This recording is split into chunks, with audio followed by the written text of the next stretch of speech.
Chaque année, les travailleurs et les travailleuses du Québec produisent plus de 30 millions de tonnes de concentré de fer. Grâce à leur expertise, on peut fabriquer un acier de qualité chez nous pour répondre à nos besoins. Que ce soit pour la construction de ponts ou d'autres produits usuels, l'acier est un matériau présent partout. La route du fer débute le long de la frontière Québec-Labrador, là où se situe la majorité des gisements exploitables. Pour produire du concentré de fer, il faut d'abord défaire le roc en morceaux.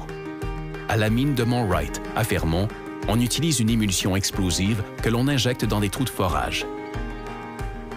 On charge ensuite le minerai dans de gigantesques camions pouvant transporter 400 tonnes de roc. Une fois rendu à l'usine de concentration, on passe la matière première au concasseur pour réduire davantage sa taille. De là, elle sera acheminée au moulin où elle sera complètement broyée. Les moulins, c'est un procédé autogène. C'est comme une grosse tube là, de sécheuse, là, puis le matériel, il tombe sur le matériel, puis ça vient se broyer. Ensuite de ça, il y a un procédé de tamisage. La partie acceptée des tamis va se rendre aux spirales. Aux spirales, c'est un procédé qui est gravitaire.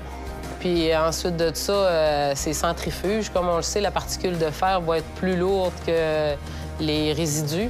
Alors, ce qui est plus lourd va rester au centre, puis c'est là qu'on a les trous pour collecter le minerai. Le beau matériel, il va tomber sur une table filtrante afin de se faire assécher. À moins 50, faut mettre ça dans un train, là. Fait que l'humidité, faut pas que ça colle dans les parois, que le train n'est pas capable de remonter parce qu'il y a trop de matériel de coller dedans. Ça, l'hiver, ça fait partie de nos défis. À l'état brut, la concentration de fer présente dans le minerai se situe autour de 30 %. Après le passage au concentrateur, elle augmente environ à 65 %. On achemine alors le minerai par train sur plus de 400 km pour le transformer en boulettes ou l'expédier directement sous forme de concentré. Le concentré de Mont-Wright arrive ici à Port-Cartier par train.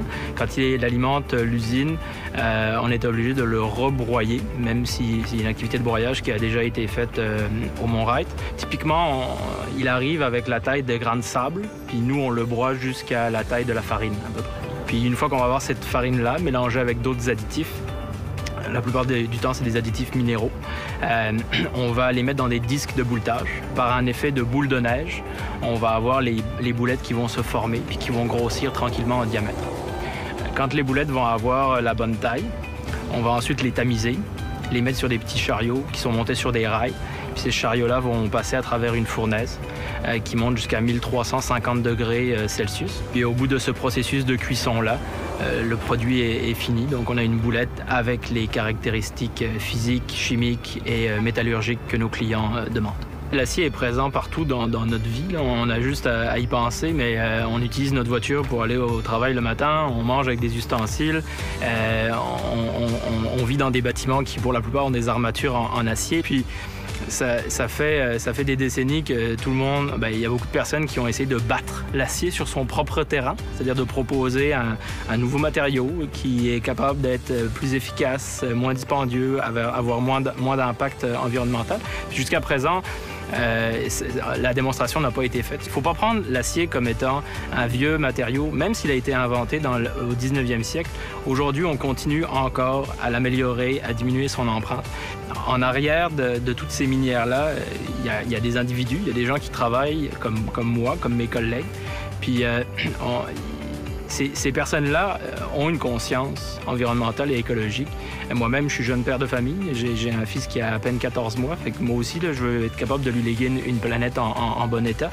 Puis, je pense qu'en travaillant justement dans une minière, et puis en essayant à tous les jours, par des projets, par des initiatives, de diminuer l'empreinte environnementale ou négative de cette industrie-là, je fais en quelque sorte ma part.